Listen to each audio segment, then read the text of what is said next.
মাতৃভাষা প্রকাশ, ফয়সাল আসছে বই কিনতে। কি বই ফয়সাল? প্রশান্তি বসন্তী তবিব হাবিব মাহমুদ। মাহমুদ। এই তবিব কোনজন? তবিব মাহমুদ। ও আচ্ছা, ওই যে রানা মাস্টার, রানার বড় ভাই। এই যে আমি রানা গলি ভাই।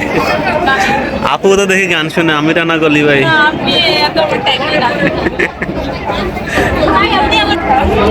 আমার ছোট দুই বোন মালিহা ও লাবিবা। মালিহাকে মোল্লাকে দেখে মনে হচ্ছে সে অনেক বই পড়ে, এমন ভাব নিয়েছে সে নিজেই একজন লেখক। তুমি অনেক বই পড়ো মোল্লা? আল্লাহ, তাই? হ্যাঁ, শুধু বসন্তী আসলে এটা উদ্দেশ্য ছিল বইমেলা আসার। আমি এটা তো আমাদের বই কিনা হয়ে গেল না? বসন্তী তবিব মাহমুদ। এটাই বইমেলা আসার একমাত্র উদ্দেশ্য ছিল এই বইটা কেনার জন্য, কিছু শিখতে পারবো।